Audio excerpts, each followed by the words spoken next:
দর্শক ভাইরাল চট্টগ্রামে সে ছোট সাজ্জাদের স্ত্রী তিনি কিন্তু ফেসবুক লাইভে এসে বলেছিলেন যে দেশের আদালত টাকা দিয়ে কেনা যায়, কারি কারি টাকা খরচ করে তার স্বামী ছোট সাজ্জাদকে ছেড়ে আনবে আপনার পুলিশের হাত থেকে। এবং সে ছোট সাজ্জাদের স্ত্রীর নামও নানা অনিয়মের কারণে প্রায় এক হালি মামলা হয়। এখন সবচেয়ে মজাদার বিষয় হচ্ছে ৩১৩ জনকে ডিঙ্গিয়ে আগাম জামিন পেলেন সে সন্ত্রাসী সাজ্জাদের স্ত্রী। তার মানে কি, কথায় কাজে মিল আছে, যেটা দেখে রীতিমতো সবাই আপনার চোখ কপাল উঠে গিয়েছে। কিরে, এই যদি হয় অবস্থা, কথায় কাজে যদি একটা সন্ত্রাসীর স্ত্রী সে যদি কথা কাজে মিল রেখে যদি কাজ করতে পারে, তাহলে তো দেশের আইন নিয়ে প্রশ্নবিদ্ধ হওয়া উচিত।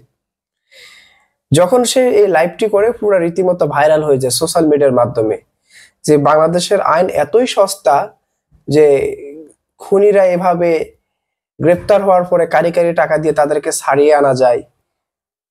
তো যে কথা সেই কাজই এখন হইল। যখন ছোট সাজ্জাদের স্ত্রীর নামে একাধিক মামলা হয়, তখন নাকি সে কারি কারি টাকা দিয়ে স্বামীকে ছাড়িয়ে আনবেন বলেছিলেন তামান্না। ৩১৩ জনকে ডিঙ্গিয়ে আগাম জামিন পেলেন সেই সন্ত্রাসী সাজ্জাদের স্ত্রী।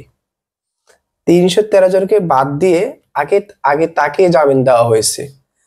তার মানে সে কারি কারি টাকা খরচ করছে, এখন সে জামিন পেয়ে গিয়েছে, যেটা বাস্তবতার পক্ষে আসলে আইনের প্রতি একটা হুমকি স্বরূপ বলতে পারেন। এখন বুঝেন যে দেশের আইন কোন পরিস্থিতিতে আছে। এখনো কারা দ্বারা এইসব দায়িত্বশীল জায়গায় কারা বসে আছে যে টাকা দিলে কাজ হয়ে যায়, যেটা বাস্তব প্রমাণ করে দেখাইলো এই ছোট সাজ্জাদের স্ত্রী, সন্ত্রাসী ছোট সাজ্জাদের স্ত্রী। সন্ত্রাসীদের পক্ষ নিয়ে হুমকি ও দৈত্যপূর্ণ মন্তব্যকারীদের আগাম জামিন পেলে আইন ব্যবস্থার উপর প্রশ্ন ওঠা স্বাভাবিক। কারণ আইনকে বৃদ্ধাঙ্গুল দেখানো বা টাকার দাপট দেখানো ব্যক্তিরা আইনের ঊর্ধ্বে নয়। আইন কাম্য নয়, এই অপরাধীদের প্রশ্রয় দেয়। আইনের চোখে সবাই সমান হওয়া উচিত। এই সবাই সমান হয় না বিধায় দেশে নতুন নতুন সাজ্জাদরা তৈরি হতে অনুপ্রাণিত হয়।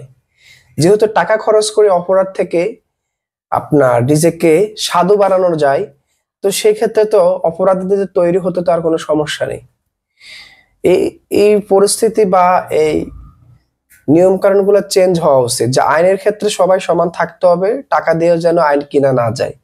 একটা দেশের মূল সম্পদ হচ্ছে আইন। এই আইনটা যদি ঠিক না থাকে, বিচারটা যদি ঠিক না থাকে, তাহলে দেশ কখনোই ঠিক হবে না, যত আপনি পরিবর্তনের বাণী শুনান।